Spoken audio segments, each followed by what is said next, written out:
Now continue chapter first. The name is the living words. इसी chapter को अपन continue कर रहे हैं। देखिए इस चैप्टर के अंदर हम लोगों ने जो लिविंग है उनके कैरेक्टर्स की स्टडी हम लोग कर चुके थे। लिविंग में क्या क्या कैरेक्टर्स होते हैं। अब उसके हम देखें कि अपनी जो अर्थ है इस पे डिफरेंट टाइप के ऑर्गेनिज्म प्रेजेंट है। क्या प्रेजेंट है? डिफरेंट टाइप के ऑर्गेनिज्म प्रेजेंट होते हैं। तो वहां पर वर्ड क्या यूज करेंगे? बायोडाइवर्सिटी वर्ड यूज करेंगे। What means of the biodiversity?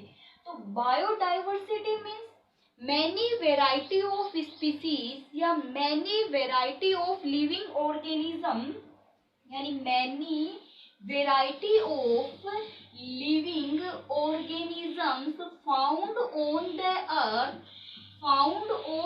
Earth is known as the biodiversity.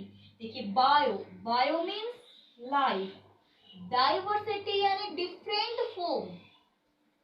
Diversity क्या बोलते हैं? Different form. तो लिविंग की डिफरेंट फॉर्म अगर पाई जा रही है, फाउंड हो रही है, तो उसके लिए क्या वर्ड यूज किया जाता है? बायोडाइवर्सिटी वर्ड यूज किया जाता है। चलिए अब हमें ये तो पता चल गया कि बायोडाइवर्सिटी में डिफरेंट टाइप के जो ऑर्गेनिज्म है वो प्रेजेंट होते हैं, हमें मालूम चल गया। अब हम क्या करते हैं? उन सभी को नाम देते ना।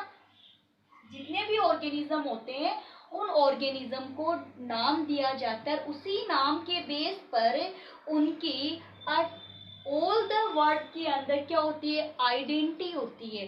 तो क्या करना? नेमिंग करना। Naming of the organism no in all word is known as the nomenclature, is known as the nomenclature। कि डिफरेंट टाइप की स्पीसीज प्रेजेंट है, उन डिफरेंट टाइप के ऑर्गेनिज्म को एक स्पेसिफिक नाम दिया जाता है। उसी नाम के बेस पे वो सब जगह जाने जाते। तो नाम देना आप तो सीधा सीधा क्या समझोगे? Naming of the organism is known as the nomenclature. जैसे अपन ह्यूमन है तो अपने ह्यूमन का भी तो नाम है, अपन को नाम दिया जाता है। हमारे घर के अंदर जितने भी मेंबर्स होते हैं उन सभी मेंबर्स का एक अलग अलग नाम होता है। तो वैसे ही अपनी अर्थ पर भी जितने भी ऑर्गेनिज्म होते हैं उन सभी का अलग अलग क्या दिया जाता है? नाम दिया जाता है। तो naming of the organism is known as the nomenclature. अब देखिए ऑर्गेनिज्म को जो नाम दिया जा रहा है वो कोई भी पर्सन देमसेल्वेज नहीं दे सकता।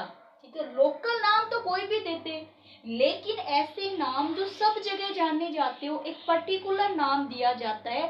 तो पर्टिकुलर नाम देना ही क्या होता है? नेमिंग करना होता है, नोमेनक्लेचर करना होता है। तो जैसे मान लीजिए किसी एनिमल को नाम दिया जा रहा है तो उसको भी क्या करवाना पड़ेगा? प्रूव कर देना पड़ेगा, यानी कि उसकी एक आइडेंटिटी करवानी पड़ेगी।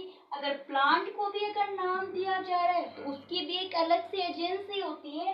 तो प्लांट के नाम को प्रूव करने के लिए कि भी हाँ ये नाम सही है, इस नाम को अपन चला सकते हैं आगे की तरफ, यानी हर जगह इसी नाम से इसको जाना जाएगा। तो इसके लिए प्लांट में एक संस्था काम करती है, एजेंसी काम करती है, ICBN। क्या नाम है उसका? ICBN। तो आपको ICBN की फुल फॉर्म ध्यान में रखनी होगी कंपटीशन एग्जाम के लिए। International code for botanical nomenclature. International code of botanical nomenclature.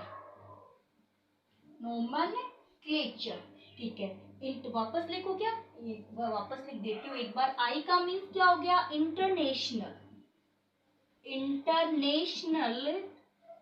सी का मतलब हो गया कोड। इंटरनेशनल, इंटरनेशनल सब जगह पहचाने जाएंगे ना। International code for botanical. Botanical मानी प्लांट्स के बारे में जो बताए वो बॉटनिकल हो गया। बॉटनिकल एन का मतलब हो गया नोमेनक्लेचर। एन का मतलब क्या हो गया? नोमेनक्लेचर। ऐसे ही जैसे एनिमल्स की अगर अपन बात करें तो यहाँ पे क्या हो जाएगा? ICZN। क्या हो जाएगा? ICZN एजेंसी है, वो कहती है कि हाँ ये इंटरनेशनल नेम है जो सब जगह चल सकता है। तो क्या नाम हो गया, इंटरनेशनल कोड फॉर जूलॉजिकल, जड़ का मतलब क्या हो जाएगा, जूलॉजिकल नोमेनक्लेचर, जूलॉजिकल नोमेनक्लेचर याद है। देखिए बायोडाइवर्सिटी में डिफरेंट टाइप के ऑर्गेनिज्म होते हैं। Give a particular name of the all organism is known as the nomenclature according to the international code for the botanical nomenclature for the plants, international code for zoological nomenclature for the animals. इतनी बात clear होगी। यानी सीधा मेरा कहने का सीधा सीधा मतलब ये है कि अपनी अर्थ के ऊपर जितने भी ऑर्गेनिज्म पाए जाते हैं उनको सबसे पहले नाम दिया जाता है। तो सबसे पहले हमने क्या कर लिया, नोमेनक्लेचर कर लिया, नाम दे दिया। अब नाम देने का काम किसका होता है, एजेंसी इसका होता है, वो नाम सभी जगह पहचाने जाते हैं। अगर आप ये कहो कि अपन ऑर्गेनिज्म किसको बोलेंगे, आज तक अपन बोलते हैं ऑर्गेनिज्म ऑर्गेनिज्म ऑर्गेनिज्म, पता नहीं कितनी बार ये वर्ड अपन यूज करते। तो आप ऑर्गेनिज्म की डेफिनेशन देखिए कि ऑर्गेनिज्म की डेफिनेशन क्या होगी, biologist follow universally accepted, universally accepted biologists follow universally accepted principle provides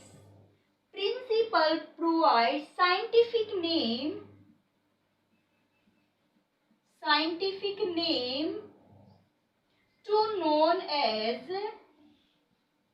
organism, to known as organism. किसको बोला है ऑर्गेनिज्म, वापस देखिए, biologist follow, biologist follow universally accepted, यानी पूरा यूनिवर्स जिसको एक्सेप्ट कर रहा है, ऐसे प्रिंसिपल को प्रोवाइड करवाते हैं, उसी को क्या बोलते हैं, ऑर्गेनिज्म बोलते हैं। Universally accepted principle provide scientific name to known as organism, to known as organism. अब जो ऑर्गेनिज्म है इसके अंदर अपन बताते हैं has the two name, two component लेंगे नाम के लिए। कितने कंपोनेंट्स लेते हैं, टू कंपोनेंट्स को अपन नाम के लिए लेंगे। इन कंपोनेंट्स में एक तो नेम क्या हो जाएगा, जेनरिक नेम, क्या होगा, जेनरिक नेम, जिसको अपन जीनस बोलेंगे। एक नेम क्या हो जाएगा, स्पेसिफिक एपिथेट, क्या हो जाएगा, स्पेसिफिक एपिथेट हो जाएगा, स्पेसिफिक एपिथेट हो जाएगा, जिसको अपन नाम दे देंगे स्पीसीज। यानी किसी भी ऑर्गेनिज्म को नाम एक्सेप्टेड करने के लिए टू नेम्स दिए जाते हैं, जिसमें एक तो नेम होता है जेनरिक नेम, एक होता है specific epithet name. Give the two names of any organism, give the two names of any organism. First name is the generic name and the second name is the specific epithet name. Generic name means genus name and the second name is the specific name. So this rules is known as the binomial nomenclature. Binomial nominal binomial nomenclature, ठीक है, बाइनोमिनल nomenclature. तो by देखो, by मानी दो, name दो name देने, किसी भी ऑर्गेनिज्म को क्या दिया जाता है, दो नाम दिया जाता है। एक नाम तो क्या है, जीनस, और एक नाम क्या हो जाएगा, स्पीसीज। तो आपको एग्जाम में ये पूछा जाता है एक तो कि बाइनोमियल नोमेनक्लेचर किसने दिया था, सबसे अच्छा क्वेश्चन है। तो आप क्या बताओ, कैरोलस लीनियस ने, कैरोलस लीनियस, याद रह जाएगा।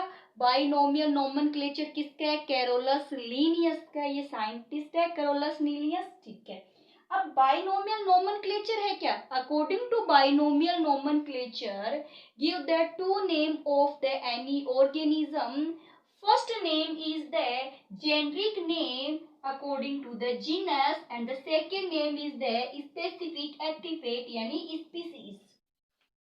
अब देखिए चलिए, अब अपन बाइनोमियल नोमेनक्लेचर ही कर रहे हैं. क्या करेंगे आगे? Binomial nomenclature. जैसे पहले मैं आपको एक एग्जांपल देके समझो. अपन 10th क्लास में काफी बॉटनिकल नेम किए थे ना. मेंजीफेरा इंडिका, जियामेज, है ना, ग्लाइसिन मैक्स, ऐसे याद किए थे ना आप लोगों ने साइंटिफिक नेम. तो बस वही कर रहे हैं अपन साइंटिफिक नेम की बात. कि देखिए जैसे अपन बात करते हैं, जियामेज लेते हैं, ठीक है, जियामेज ले लो, या फिर आप कोई भी जैसे मेंजीफेरा इंडिका ले लो. मेंजीफेरा इंडिका किसका साइंटिफिक नेम है? ये आपको पता है किसका है? मैंगो का. Mangifera indica.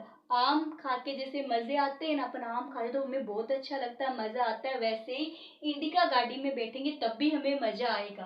तो मेंजीफेरा मजा आएगा किसमें बैठने पे? इंडिका में बैठने पे. तो मेंजीफेरा इंडिका हो गया.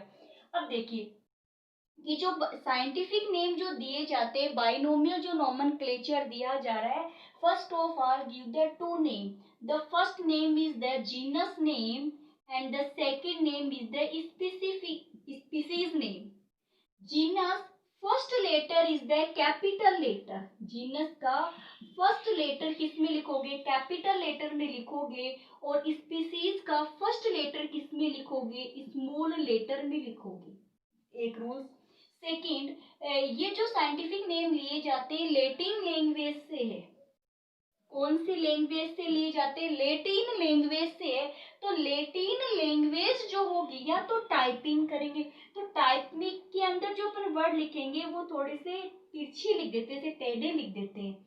लेकिन यहाँ पर हाथ से लिख रहे हैं ना, तो दोनों नाम के नीचे अलग अलग क्या कर देंगे? अंडरलाइन कर देंगे.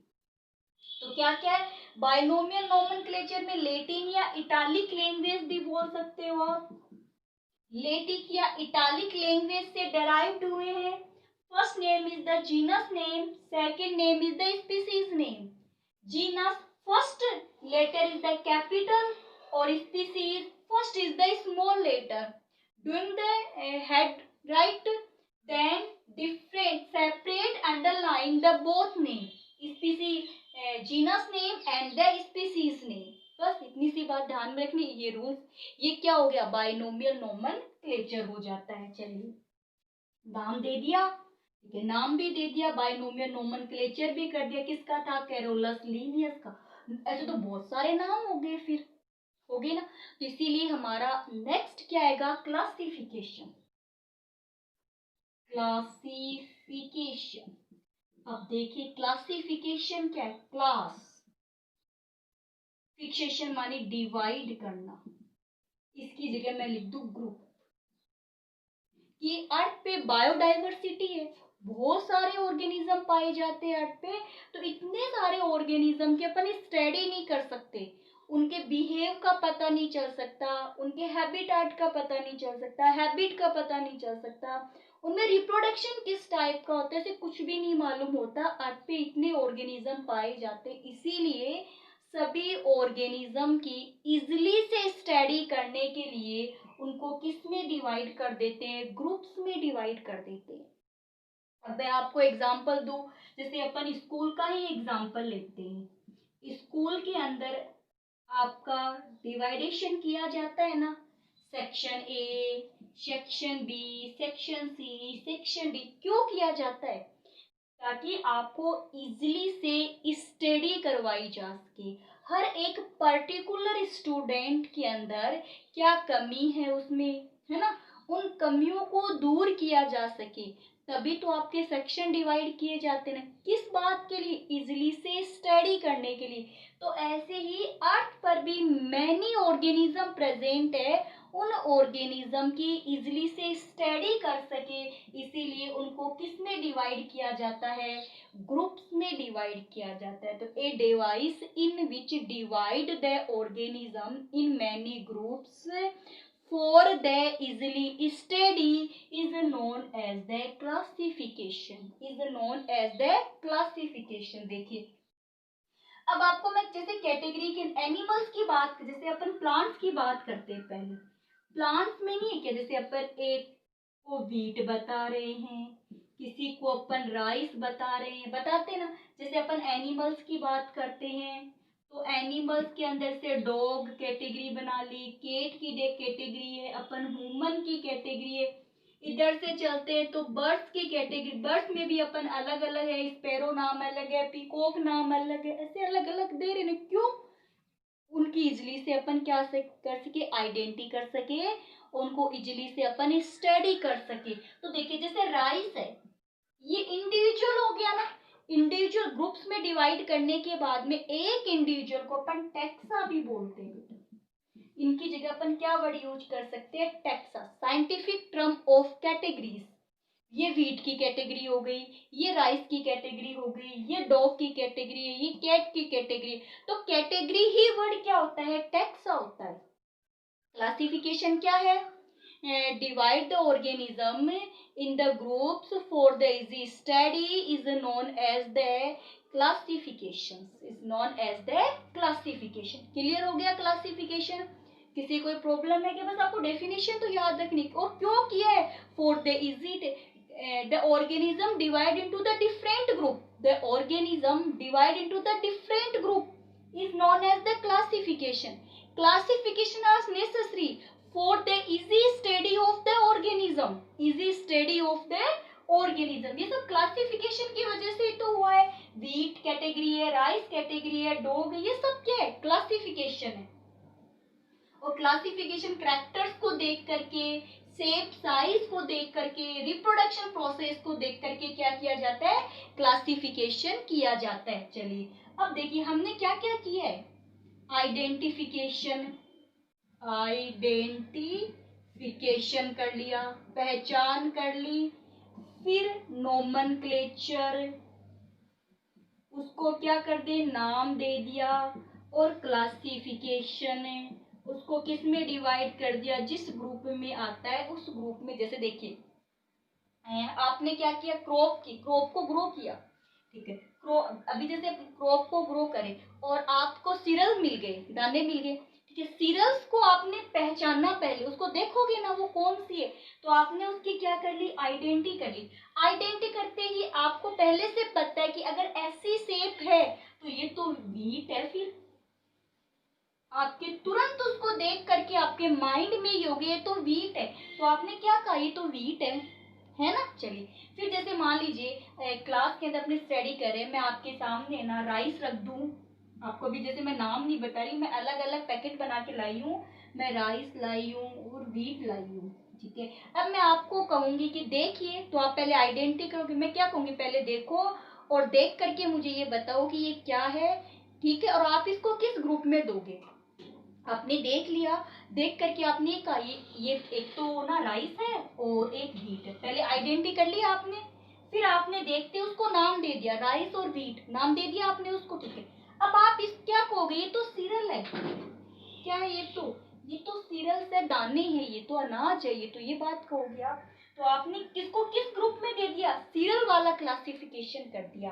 अगर कोई दाल होगी, पल्सेज होगी, तो आप कौन से में कर दोगे, पल्सेज वाले के अंदर कर दोगे, बस वही बात है। तो सबसे पहले आप क्या कर, आइडेंटिटी कर रहे हो, फिर आप नोमेनक्लेचर कर रहे हो, फिर आप क्लासिफिकेशन कर रहे हो, is known as the taxonomy. Taxonomy, बस यही यहाँ तक ही मैं आपको लाना चाह रही थी, टैक्सोनॉमी तक कि टैक्सोनॉमी किसको बोलते हैं, क्योंकि ये हमारी यूनिट है, इसमें अपन टैक्सोनॉमी की स्टडी करेंगे। टैक्सोनॉमी क्या है, तो taxonomy is a identification, nomenclature, classification of the living organism is known as the taxonomy. उसको हम क्या बोलते हैं, टैक्सोनॉमी बोलते हैं। अब आपसे पूछ ले कि टेक्सोनोमी क्या, तो आप सीधे सीधे कह दो, किसी को नाम पहचान करना, उसकी आइडेंटिटी कर ले, फिर उसको नाम दे दे और फिर उसको ग्रुप में डिवाइड कर ले कि उसमें उसके करेक्टर के बेस पर उसको किस में डिवाइड कर देते हैं, ग्रुप्स में डिवाइड कर देते हैं, तब उसको क्या बोला जाता है, क्लासिफिकेशंस बोला जाता है। तो आज की हमारी क्लास किस पे थी, क्लासिफिकेशन पे थी, ठीक है। क्लासिफिकेशन, ग्रुप में डिवाइड करना क्लासिफिकेशन हो गया, आइडेंटिफिकेशन, नोमेनक्लेचर, क्लासिफिकेशन, तीनों को एक साथ क्या बोल दिया, टेक्सोनोमी बोल दिया, ठीक है। टेक्सोनोमी तक की हमारी क्लास थी। नेक्स्ट क्लास के अंदर अपन और कैटेगरी की क्या करेंगे, स्टडी करेंगे। आज की आपकी क्लास क्वेश्चंस रहेगा, आपका फर्स्ट क्वेश्चन है, right the full form of ICBM, ICBN and ICZN। ICBN और ICZN की फुल फॉर्म बतानी है आपको।